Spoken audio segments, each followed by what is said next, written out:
Hello friend, एग्जामेट्री के YouTube channel में आपका स्वागत है। साइंस का भोजन के घटक पार्ट 2 है आपका, भोजन के घटक। तो इसमें हम लोग एक एक पॉइंट को एनसीईआरटी से हमने कलेक्ट किया है और आपके लिए लाया हूँ। तो सबसे पहला आपका सीटेट में जो पूछा हुआ प्रश्न है, जो आपका हमेशा बार बार पूछता ही रहता है कि मांड या स्टार्च में, मांड या स्टार्च उसी को कहते हैं। तो यह जब परीक्षण हुआ तो कौन सा कलर का हुआ था, ठीक है। तो उसकी आगे हम चर्चा करेंगे। और एक पूछा हुआ प्रश्न और था कि प्रोटीन जब टेस्ट करते हैं तो कौन सा रंग उपस्थित होता है। तो यह भी आपको पॉइंट में मिल जाएगा। तो आगे इस पॉइंट्स को आप लोग नोट्स बना सकते हैं। तो सबसे पहला प्रोटीन, कार्बोहाइड्रेट, वसा, विटामिन और खनिज लवणों को पोषण तत्व कहते हैं। पोषक तत्व किसे कहते हैं, तो आपका लिखा हुआ है साफ यहाँ पर ही। प्रोटीन, कार्बोहाइड्रेट, वसा, विटामिन सभी को मिलकर एक पोषक तत्व क्या आकार बन गया, रूप दे दिए, ठीक है। विटामिन हमें रोगों से बचाता है, यह भी बात सही है। और सेकंड पॉइंट था आपका थर्ड है, विटामिन हमारी आंखों को और अस्थियों, दांत और मुस्कुड़ों को स्वस्थ रखने में सहायता देता है। थर्ड पॉइंट है कि वे तत्वों जो हमें वृद्धि और कार्य करने के लिए ऊर्जा देते हैं उसे क्या कहते हैं, तो पोषक कहते हैं। अगला पॉइंट है प्रोटीन शरीर के वृद्धि और कार्य करने में मदद करते हैं और ऊतकों या घायल ऊतकों की मदद का कार्य करते हैं। जो घाव भरने में मदद मिलता है तो उसे प्रोटीन के सहारे ही मिलता है। वसा और कार्बोहाइड्रेट हमें ऊर्जा देती है।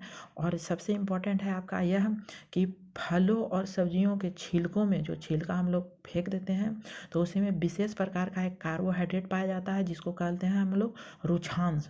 तो रुक्षांश आपका क्या है, तो एक विशेष प्रकार का छिलकों में पाया जाने वाला कार्बोहाइड्रेट है। अगला है आपका संतुलित आहार हमें संतुलित मात्रा में ऊर्जा, ताकत हमारे शरीर को वृद्धि करता है और भिन्न भिन्न रोगों से बचाता है और शरीर को चुस्त और तंदुरुस्त रखते हैं। अगला है आपका विटामिन के लिए एक समूह को विटामिन बी कम्प्लेक्स कहते हैं। विटामिन बी ये आपका कम्प्लेक्स कहा जाता है, इसे आप याद कर सकते हैं। ऐसे विटामिन का नाम है विटामिन बी, बेरी बेरी रोग भी होता है। और अगला पॉइंट है वह आहार जिसमें सभी आवश्यक पोषक तत्वों को रुझांश और जल उचित मात्रा में, उसे संतुलित आहार कहा जाता है। सब एक एक एक आपका आहार में दिया जाता है कि थोड़ा थोड़ा सा सब में दिया जाएगा तो यह संतुलित आहार मिलेगा, ठीक है। अगला है कच्ची सामग्री में हमारे शरीर के लिए कुछ आवश्यक घटक होते हैं, घटकों को हम पोषक कहते हैं। चलिए अब अगला है आपका हमारे भोजन में मुख्य पोषक कौन कौन है, तो कार्बोहाइड्रेट है, प्रोटीन है, वसा है, विटामिन है तथा खनिज लवण है। अगला पॉइंट है आपका हमारे भोजन में पाए जाने वाला मुख्य कार्बोहाइड्रेट मंड तथा शर्करा के रूप में होते हैं। और देखिए सबसे इम्पोर्टेंट है और यह पूछा हुआ प्रश्न है कि यदि खाद्य पदार्थों की प्रोटीन जब टेस्ट होगा तो कौन सा पदार्थ आपको प्रोटीन में उपस्थिति का दर्शाएगा, तो यह बैगनी रंग का होगा। जब आप कीजिएगा प्रोटीन टेस्ट तो उसमें बैगनी रंग का हो जाएगा, उपस्थिति प्रोटीन को दर्शाता है कि यह प्रोटीन बन चुका है, ठीक है, कि प्रोटीन इसमें शामिल है, तो यह बैगनी रंग का हो जाएगा। चलिए अगला है वसा एवं कार्बोहाइड्रेट युक्त भोजन को ऊर्जा देने वाला भोजन कहा जाता है। ऊर्जा देने वाला भोजन कौन सा है, तो वसा और कार्बोहाइड्रेट, यह एनसीईआरटी से लिया गया है तो आप इसे ध्यान में रखिए। प्रोटीन की आवश्यकता शरीर के वृद्धि तथा स्वस्थ रखने के लिए, और प्रोटीन युक्त भोजन प्रायः शारीरिक बढ़ने में जो मदद मिलता है वो प्रोटीन के ही द्वारा मिलता है। चलिए अगला है विटामिन। तो विटामिन के अनेक प्रकार होते हैं, vitamin A, vitamin B, vitamin C, vitamin D और विटामिन के आपका नाम से जाने जाते हैं, ठीक है। और अगला है हमारे शरीर को सभी प्रकार के विटामिनों की अल्प मात्रा में, थोड़े थोड़े मात्रा में आपको सभी विटामिन की ज़रूरत पड़ती है। और विटामिन ए से आँखों की और त्वचा को स्वस्थ रखता है। विटामिन ए से आपका, विटामिन ए आपको किस चीज़ में प्रयोग होता है तो उसके बारे में भी हम लोग जानेंगे। तो देखिए आपका क्या है, विटामिन ए हमारी आँखों तथा त्वचा को स्वस्थ रखता है। और विटामिन सी जो विटामिन सी है वह रोगों से लड़ने के लिए हमारी मदद करता है। विटामिन डी हमारे अस्थियों, दांतों और कैल्शियम के लिए उपयोगी होता है। और हमारे शरीर के खनिज मात्रा की आवश्यकता अल्प मात्रा में, थोड़े थोड़े करके आपको वो दिया जाता है खनिज मात्रा, ठीक है। चलिए अगला पॉइंट है आपको कि अधिकांश खाद्य पदार्थ में एक से अधिक पोषक होते हैं।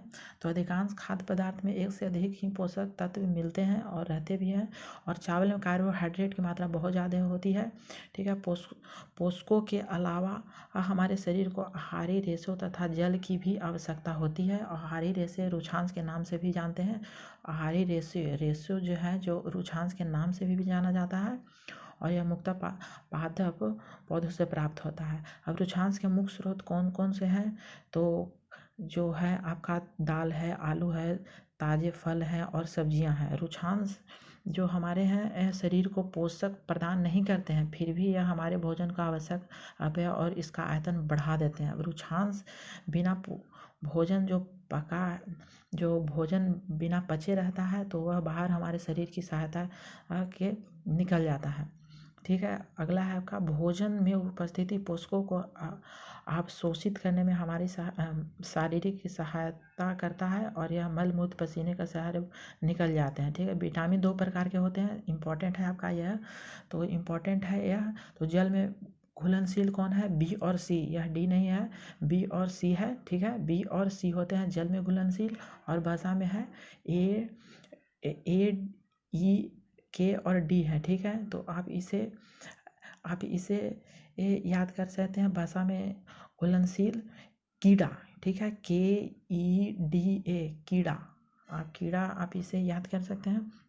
चलिए आपका इम्पोर्टेंट एक और आपका है, तो भोजन में उपस्थिति मांड। यही पूछा गया था प्रश्न कि आपका मांड या स्टार्च में आपका आप जब जांच करते हैं तो कौन सा विलय मिलाया जाता है? तो आयोडीन विलय मिलाया जाता है और यह रंग क्या हो जाता है? काला से आपका नीला रंग का हो जाता है। काला से नीला रंग हो जाता है। तो यह क्या है? मांड या स्टार्च में आपका दिखाने लगता है कि यह हो चुका है आपका। ठीक है।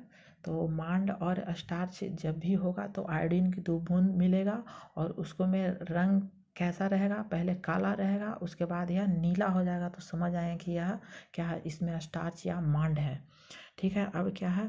अगला है रुक्षांश या रेशेदार। अभी बताएं, रुक्षांश को ही रेशेदार कहा जाता है और भोज रेशे द्वारा जो पादप उत्पाद प्राप्त होते हैं उसी को रुक्षांश या रेशेदार कहते हैं। रुक्षांश अनाज, दाल, आलू, ताज़ा फल, सब्जियां होते हैं। रुक्षांश के फायदे क्या हैं? भोजक का घटक होते हैं। शरीर के जो भी अपचित है भोजन से छुटकारा दिलाते हैं और कब्ज हटाने में भी मदद करता है। यह रुक्षांश के फायदे।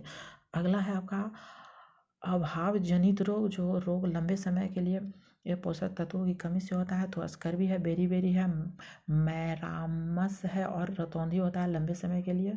और शरीर में कार्बोहाइड्रेट मुक्त रूप से स्टार्च तथा शुगर के रूप में होता है। और शरीर निर्माण वाले भोजन प्रोटीन युक्त लेना चाहिए। मोटापा किससे होता है? वसा से भरपूर चर्बी बन जाता है और सोयाबीन सबसे ज़्यादा प्रोटीन में होता है। अब अगला पार्ट हम लोग पढ़ेंगे, 3rd पार्ट है। तो आप लोग इस वीडियो को लाइक शेयर कीजिए और चैनल को सब्सक्राइब कीजिए। Thank you for watching this video.